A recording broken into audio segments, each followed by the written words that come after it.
Mimi naitwa Mulindi Keri, nafanya na runinga ya Citizen mpiga picha. So nimekuwa kwa shughuli za kupiga picha hapa na kikubwa ambacho kimeleta shida ni kwamba nilikuwa napiga picha, GSC officers walikuwa wanashika vijana wakiko kwa gari. So nikipiga hizo shots, maaskari wawili wakanikujia. Wakaniingiza hapa ndani, wamenitandika, wameninyang'anya kamera, flash disk na kamera nimerudishiwa bila disk ndani yake. SD card. Yeah. Huyo wa polisi umemjua ni nani? Sijui, walikuwa wengi kadhaa. Ile tunaweza jua wao, CCTV ziko kwa kanisa. Zikitolewa CCTV wote watajulikana ni kina nani. Nimeshika tu mtu mmoja wa kanisa ambaye alikuwa anawasupport. Yeah. Kamera umerudishiwa? Kamera nimerudishiwa. Dada hii imeharibiwa ama bado? Haijaribiwa, ni kadi imetolewa. Yeah. Na kuna vitu ulikuwa umerekodi na nimesha record vitu ndani hapa. Material like 30 minutes nimekuwa nikirekodi hapa hivi. Yeah. So ombi lako ni gani? Mimi nataka kadi yangu irudishwe na wale ambao wamehusika kwa hiki kitendo kupiga mwanahabari. Mwanahabari anafanya kazi yake. Kwa nini mpige mwanahabari? Kila mtu ako kazini hapa. Tuheshimiane, kila mtu aheshimu kazi ya mwenzake. Kwa hivyo haki inafaa itendeke. Hao maafisa ambao wamehusika na watajulikana tu iwapo CCTV itafunguliwa ya hii kanisa. Maana yake imeonyesha wazi ni kina nani. Pale tutajua ukweli. Yeah. Hii ni mara ya kwanza polisi kuhangaisha wanahabari ama? Si mara ya kwanza. Naambiwa hapa asubuhi pia kuna mwanahabari mwingine pia amenyang'anywa kamera wakadelete kadi yake. Sio kitu ya kwanza, si kitu geni hapa. Hususan leo hii sio kitu geni. Mimi ni wa pili sasa hapa hivi kuathirika. Yeah. Sawa sawa. Thank you. Haya. Mimi kwa upande wangu kuna kitu ningependa kusema hapa kidogo. Naitwa DMK Favored. Na kusema ukweli polisi wamekuwa so harassing kabisa, kwa sababu pia mimi kibinafsi wakati niliweza kufika katika sehemu hii niliwapata wakiwa katika area hii, na kusema ukweli mmoja wao aliweza kuniharas, na wakati nilimwonyesha mpaka kitambulisho ya kazi ikakuwa like ni kama amesharudi chini, lakini sasa akaanza kunitisha pesa ya kwamba nikampatia hongo. Kwa hivyo mimi kitu ningependa kusema ni ya kwamba serikali wako hapa kwa protect wananchi, lakini hawako hapa kuweza kuharas wananchi. Mtu mwingine ambaye anafaa kupewa heshima yake ni mwanahabari. Mimi siwezi kuja kucover what is happening at this place alafu nakuwa harassed, na ni haki yangu kufanya hii kazi. Kwa hivyo hili jambo ningependa lichukuliwe hatua na president popote ambapo ulipo. If you are listening to us, hii habari iweze kukufikia ya kwamba tunakashifu hili jambo ambalo limeweza kufanyika katika sehemu hii ya hapa Roysambu katika Jesus Winners Ministry. Kwa hivyo kama sisi kama wanahabari tunataka haki yetu, mwanahabari aheshimiwe na awache afanye kazi yake kama mtu yule mwingine, kwa sababu hata askari mwenyewe ako kazini mwake. Mbona akuje adhulumu yule mtu mwingine ambaye ako kazini mwake? Ni jambo ambalo linafaa litiliwe maanani na liangaliwe kabisa. Asanteni. Sawa. Thank you very much. Mwanahabari mwingine ataongea ama? Hii imetosha bwana, ama wewe ongea. Wewe ongea. Sawa, iko sawa hivyo. Ama acha niongee. Sawa. Ama acha niongee. Kuja ongea ukiwa na kamera tu hivyo. Tunaongea tu sasa hivi. Ama acha niongee. Haya. Iko sawa hivyo.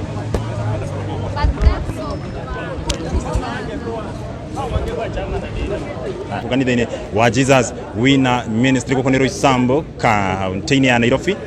Niye jitagwa Parkson Shege Wagunya. Mimi naitwa Stella Waisuzu. Siku ya leo tumekuja kusherehekea pamoja na Manjutile as they celebrate their first anniversary. Na yes, that is why tuko hapa. Yes. Na naona umeandikwa Isuzu Group Power. Hiyo ni kumaanisha nini? Sasa mimi nafanya kazi ya Isuzu, huwa nauzia business owners, farmers, transporters magari ya Isuzu. Tuko na trucks, tuko na buses, hata we Paxson unaweza chukua matatu uinvest. Na pia tuko na D-Max, double cab na single cab. Na tuko na arrangement ya financing up to 100%.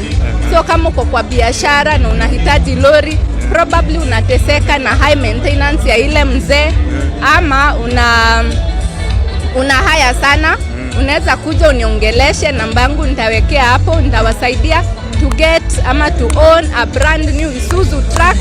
Gari local zimekuwa assembled hapa Kenya, sio mtumba.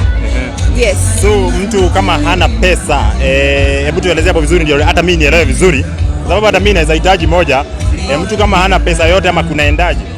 Sasa vile mimi naweza wa encourage kama uko kwa biashara, make sure pesa yako inapita kwa account ya bank.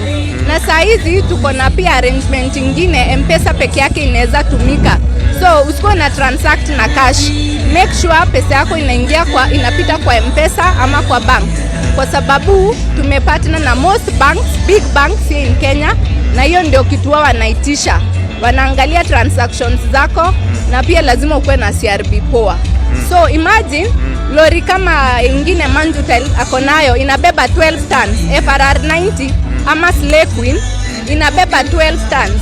Na unaweza onio lori with just 319,000. Okay? And then like D-Max single cab, kama uko na statement poa, you absolutely need no deposit. Na unapewa grace period before uanze kulipa, unapewa period ya miezi 2, miezi 3, ndio tena sasa unaanza kulipa. Yes. Wow. So na mtu kama kuna mwenye sasa kuna pesa. Mwenye kuna pesa sasa anataka. Pia tuna accept cash. Tuna accept cash. Tuko na arrangements 2 peke yake, cash ama bank financing. Hatunanga haya purchase ama trading. So pia kama umekusanya pesa yako imetosha, kuja uniambie unatafuta lori gani, unaniambia tonnage, unataka 5 ton na 10 ton, unataka tipa ama unataka matatu ama school bus. Yes, you can buy cash. Yeah. Wow. So ni lori na school bus, kuna matatu, kuna D-Max, kuna ya kazi, single cab na kuna double cabs. Na pia tuko na Kipchoge. Umeona hiyo Kipchoge? Kipchoge, tuko na Kipchoge, it is a limited edition. Tuna produce only 159 units. So kama ungependa kujoin the club, niongeleshe, mnifollow ndio muone hizo picha za magari zetu. Mnajita aje ama pale social media? Mimi niko kwa mtandao on TikTok kama Stella wa Isuzu, on Facebook kama Stella wa Isuzu. Yes, so mnaweza ni follow for more. Namba yako? Namba yangu ni 0706 151 784. Rudia hiyo tena namba ndio wasikie. Namba ni 0706 151 784. 784. Stella wa Isuzu. Na mko located wapi? Tuko hapa National East Gate Road, dealership inaitwa KCI. So ukitaka kukuja uniambie, uniongeleshe in advance so that I can be there. Yes. Ni kuserve. Kabisa. Yes. Asante sana, nimefurahia kuongea na wewe. Sio kama kuna kitu kingine ungependa kuambia customers? So ningependa encourage customers uko nje, kama wewe una haya gari, it is now time to talk to me, uone gari yako. Na installments ni affordable kwa sababu our banks wanapeana up to 6 years. So unapata gari kama D-Max unafaa kulipa 3,000 daily. Yani kwa mfanyi biashara anaweza afford. So usihaya gari anymore, maintenance cost, uko garage every now and then, kujia gari mpya 0 mileage, gari local. Yes. Sawa sawa. Thank you very much. Na nitatembea pia hapo. Karibuni sana. Ndio next time tutawaonyesha variety. Yes. Ya zile gari zenye tuko nazo. Nimeshukuru sana. Yes. Thank you very much. Thank you. Kienda salimia wengine. Nawasalimia. Umesikia mambo imekuwa nowadays, mambo imekuwa rahisi sana, so wapigie kupitia hiyo namba tumepewa hapo na ndio hiyo tumeandika hapo chini. Thank you very much.